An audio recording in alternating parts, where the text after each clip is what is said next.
Hello learners, welcome back to my YouTube channel and इस video में मैं आप लोगों के साथ डिस्कस करने वाली हूँ लेक्चर 74 जो मैंने इम्पॉर्टेंट एमसीक्यूज़ की सीरीज स्टार्ट की है यूजीसी नेट कॉमर्स के लिए।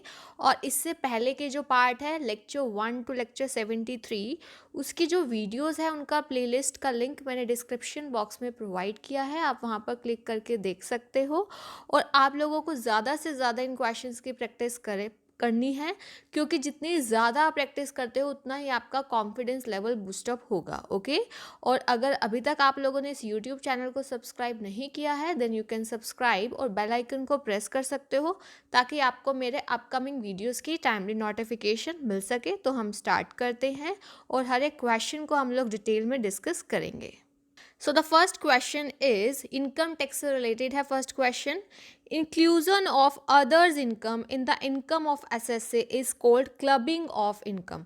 देखो आपके इनकम टैक्स में एक टॉपिक है क्लबिंग ऑफ इनकम, उसी का मीनिंग बताया गया है फर्स्ट स्टेटमेंट में कि जब दूसरे पर्सन्स की इनकम को एसएससी की इनकम में इंक्लूड किया जाता है। एसएससी कौन है? जिसकी इनकम पर टैक्स लगेगा, क्योंकि ये जो टर्मिनोलॉजी है ये तो आपको बेसिक क्लियर होनी चाहिए, ठीक है। तो क्लबिंग ऑफ इनकम क्या होता है? जब दूसरे पर्सन्स की इनकम को एसएससी की इनकम में इंक्लूड किया जाता है, बट इसके लिए एज यूजुअल रूल्स तो होंगे ही, ठीक है। लेकिन आपको अभी फर्स्ट में क्या दिया हुआ है? मीनिंग, तो ये बिल्कुल सही है, ठीक है।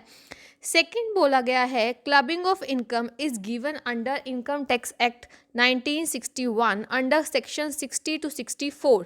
देखो जो सेक्शंस है ना वो आपके कॉमर्स में काफ़ी इंपॉर्टेंट है, चाहे वो आपके बिजनेस लॉ से हो, इनकम टैक्स से हो, तो आपको इन सेक्शंस के बारे में नॉलेज होनी चाहिए। इनके प्रॉपर नोट्स बनाने हैं कि कौन से सेक्शंस के अंदर कौन सा टॉपिक आता है, ठीक है।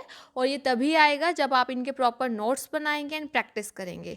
तो ध्यान रखना जो क्लबिंग ऑफ इनकम के जो रूल्स हैं वो कौन से सेक्शंस के अंडर आते हैं, ये बिल्कुल सही है, सेक्शन 60 टू 64। ओके। सो आप यहाँ देखा कि दोनों की दोनों स्टेटमेंट जो है हमारी यहाँ पर ट्रू हैं। Both the statements are true here, तो यहाँ पे हमारा आंसर क्या होगा? Third one.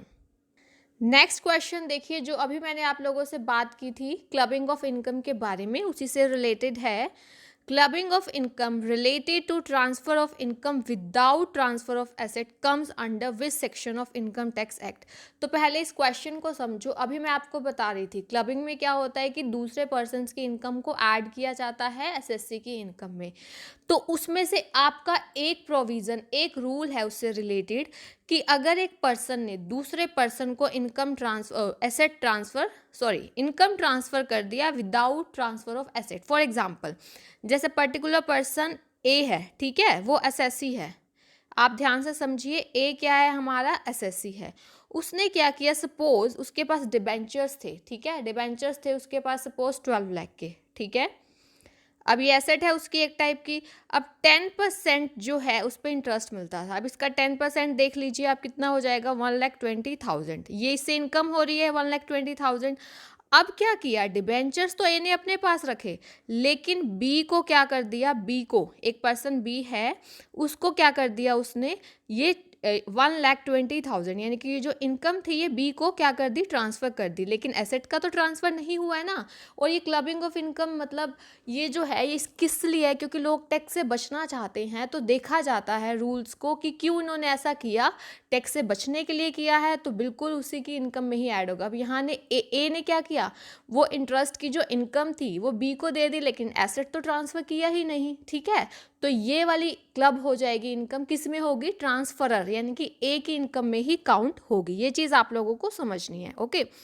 तो clubbing of income related to transfer of income without transfer of asset comes under कौन सा सेक्शन? सेक्शन आपका ध्यान रखना है, सेक्शन 60। जब एसेट का ट्रांसफर किए बिना ही इनकम को ट्रांसफर कर दिया जाता है तो वो कौन से सेक्शन के अंदर आता है? Section 60, okay. नेक्स्ट इसी को कंटिन्यू करते हुए जो अभी मैं सेक्शन 60 की बात कर रही थी, तो ये कब एप्लीकेबल है? कुछ कंडीशंस होती हैं, आप लोगों को पता ही है हर रूल के लिए।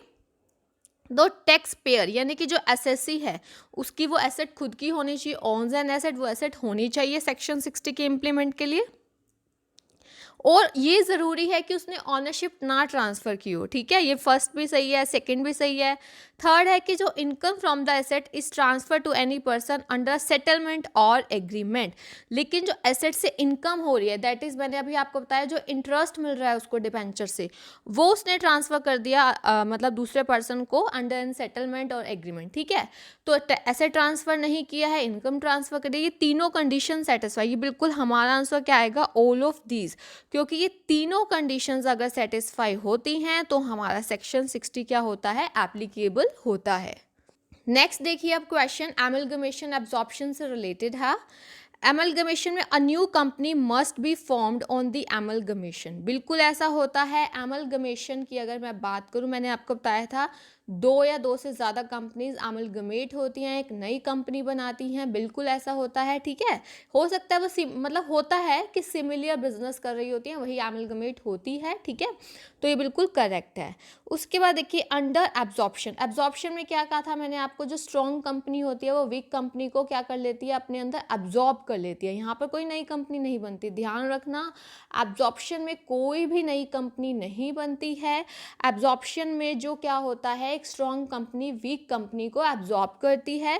तो अब जो परचेजिंग कंपनी है उसको क्या हम एब्जॉर्ब कंट्री नहीं, यहाँ पे कंपनी आएगा, ठीक है, इसको करेक्ट कर लेना। जो अंडर एब्जॉर्प्शन जो परचेजिंग कंपनी होती है उसको एब्जॉर्ब्ड कंपनी बोला जाता है। नो, देखो आपको टेक्निकल टर्म्स पता होना चाहिए। परचेजिंग कंपनी को क्या बोला जाता है, एब्जॉर्बिंग, जो कि एब्जॉर्ब कर रही है, ठीक है। और जो आपकी यहाँ पर अगर मैं बात करूँ सेलिंग कंपनी, जो वीक कंपनी है, ठीक है, उसको बोला जाता है एब्जॉर्ब्ड। ये चीज़ ध्यान रखना आप लोग, ठीक है। परचेजिंग कंपनी कौन सी है, एब्जॉर्बिंग कंपनी, ठीक है। और जो आपकी यहाँ पर सेलिंग है, वो जो मतलब जो सेल कर रहे हैं जिसको, यानी कि जो वीक कंपनी है वो क्या होगी, एब्जॉर्ब्ड होगी। तो यहाँ पर ये गलत हो गया, स्टेटमेंट को ध्यान से पढ़ना है कि एक वर्ड को। सो यहाँ पर फर्स्ट स्टेटमेंट हमारी बिल्कुल ट्रू है, सेकेंड स्टेटमेंट यहाँ पर हमारी क्या हो जाती है, गलत हो जाती है, ठीक है। स्टेटमेंट 1 बिल्कुल ट्रू है, लेकिन स्टेटमेंट सेकेंड यहाँ पर फॉल्स है। नेक्स्ट हमारा क्वेश्चन है void agreement is defined under which section of Indian contract act 1872। ये लीगल एस्पेक्ट्स ऑफ बिजनेस से रिलेटेड है, आपका टॉपिक है इंडियन कॉन्ट्रैक्ट एक्ट 1872। तो आप लोगों को बताना है कि जो वॉइड एग्रीमेंट है वो कौन से सेक्शन में डिफाइंड है इंडियन कॉन्ट्रैक्ट एक्ट के। तो आपको दिए गए हैं 2C 2E 2G 2I। तो इसका आंसर जो है आप लोग मुझे कमेंट सेक्शन में बताएंगे कि जो वॉइड एग्रीमेंट है वो कौन से सेक्शन में डिफाइन किया गया है। नेक्स्ट देखिए a advertise in paper that any person who found his lost cat can get a reward of ₹1000, ठीक है। अब आपको यहाँ पे क्या बोला जा रहा है कि कोई भी पर्सन, एनी पर्सन, ध्यान रखना यहाँ पे वर्ड है एनी पर्सन, जो कि उसकी जो गुम हुई बिल्ली है, कैट है, उसको ढूंढेगा, उसको रिवॉर्ड मिलेगा 1000 का। अब एनी पर्सन जो है वो कोई भी पर्सन जिसको ये कैट मिल जाएगी वो क्या कर सकता है, इस रिवॉर्ड के लिए क्लेम कर सकता है। तो ये कौन सा ऑफर है, देखो हमें पता है इंडियन कॉन्ट्रैक्ट एक्ट में टर्म यूज़ करते हैं हम लोग, ऑफर, ठीक है, एक्सेप्टेंस, ये सब हम यूज़ करते हैं, है ना। तो अब आपको ये बताना है, तो ये होगा हमारा general offer, specific offer, implied offer या फिर इनवैलिड ऑफर। ये होगा हमारा जनरल ऑफर। ध्यान रखना जनरल क्यों है, क्योंकि स्पेसिफिकली किसी पर्सन को नहीं बोला, लेकिन कोई भी ढूंढेगा, ठीक है, कोई भी, तो इसका मतलब ये जनरल ऑफर हुआ। इसके अलावा आप लोगों को स्पेसिफिक ऑफर, इम्प्लाइड ऑफर पता होना चाहिए। स्पेसिफिक में क्या होता है कि जैसे मान लो ए है, ठीक है, उसकी कोई चीज़ लॉस्ट हो गई, तो उसने स्पेसिफिकली बी को ही बोला उस चीज़ को ढूंढने के लिए, तो ये स्पेसिफिक हो गया टू बी। या फिर कोई भी कॉन्ट्रैक्ट जो हम अब जैसे मान लो अगर आप अपनी कार सेल करना चाहते हो, आपने ऐड दे दी, प्राइस वगैरह बता दिया कि कोई भी पर्सन इसको मतलब जो भी प्राइस पे लेना चाहता है, ठीक है, तो ये जनरल ऑफर हो गया। बट अगर आपने किसी पर्टिकुलर पर्सन को बोला है, that will be specific offer. ये दोनों में डिफरेंस आपको क्लियर होना चाहिए।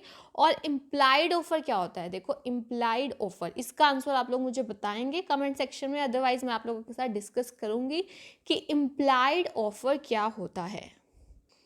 नेक्स्ट है in kurtosis frequency curve which looks more peaked than normal curve of bell shape distribution is classified as. अगर हम कर्टोसिस की बात करें तो कर्टिसीज में हमारा क्या दिखाता है, ये पिकनेस दिखाता है ना पिकनेस।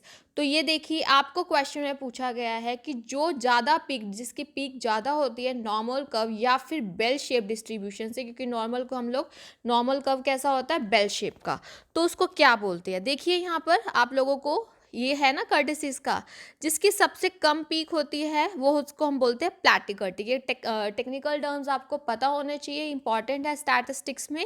और जो हम नॉर्मल की बात करते हैं बेल शेप की, वो है हमारा मेसोकर्टिक। तो आपसे क्वेश्चन पूछा है जो उससे भी ज़्यादा पीक होती है वो होती है लेप्टोकर्टिक की, ठीक है। एल से याद रखिए, एल से लॉन्ग, ठीक है, लेप्टोकर्टिक, एल से लेप्टोकर्टिक, एम मीडियम होता है, ये मीडियम में मेसोकर्टिक, ऐसे ध्यान रखना है, ठीक है। फिर थर्ड आपको याद हो ही जाएगा प्लैटिकर्टिक, मेसोकर्टिक एंड लेप्टोकर्टिक। तो हमारा यहाँ पे क्या आएगा आंसर, लेप्टोकर्टिक हमारा आंसर यहाँ पे आएगा। ओके, क्या आएगा, लेप्टोकर्टिक, यही पूछा गया है ना। अगर यहाँ होता लेस पीक तो क्या आ जाता हमारा यहाँ नीचे वाला प्लैटिकर्टिक। ओके, नेक्स्ट है question, Hicks and Allen believed that. अब यहाँ पे पर्टिकुलर पर्सन्स के नेम दे दिए और ऐसे क्वेश्चन आप लोगों से पूछे जाते हैं। यूटिलिटी क्या होता है, जो एक कस्टमर को, कंज्यूमर को सेटिस्फेक्शन मिलती है गुड्स को कंज्यूम करने से, ठीक है। तो आपने पढ़ा होगा ऑर्डिनल है, ठीक है, कार्डिनल यूटिलिटी है। तो अब आपको बताना है जो हिक्स एंड एलन थे, उन्होंने क्या बोला था कि utility can be measured in cardinal number, ordinal numbers can not be measure, can not be express. तो ध्यान रखना, हिक्स और एलन ने प्रोवाइड किया था हमें ऑर्डिनल यूटिलिटी एनालिसिस। अब आपसे क्वेश्चन ये भी पूछा जा सकता है कि ऑर्डिनल यूटिलिटी एनालिसिस किसने प्रोवाइड किया, तो किसने प्रोवाइड किया, हिक्स एंड एलन ने, जिसमें हम सेटिस्फेक्शन को ऑर्डर प्रोवाइड कर सकते हैं कि यहाँ हमें इससे इतना सेटिस्फेक्शन ज़्यादा मिला, इससे इतना कम मिला, है ना, ऑर्डर दे सकते हैं हम। लेकिन परफेक्टली वो कार्डिनल में बोलते हैं कि हम यूटिल्स में मेजर कर सकते हैं, लेकिन ऐसा होता नहीं है। तो ऑर्डिनल किसने दिया, हिक्स एंड एलन ने। तो हमारा आंसर यहाँ पे क्या आने वाला है, बी, ठीक है। तो ये कुछ क्वेश्चंस थे जो मैंने आप लोगों के साथ डिस्कस किए हैं। अगर इनमें कोई भी डाउट होगा तो आप लोग पूछ सकते हैं। Okay, thank you so much. और आप लोग टेलीग्राम ग्रुप भी ज्वाइन कर सकते हैं, जहाँ पे आपको टाइमली नोटिफिकेशंस मिलेगी जो भी आगे वीडियोस होंगे, और आप अपनी प्रॉब्लम्स भी डिस्कस कर सकते हैं। और टेलीग्राम ग्रुप का लिंक डिस्क्रिप्शन बॉक्स में प्रोवाइड किया गया। Okay, thank you so much, keep learning and have a nice day.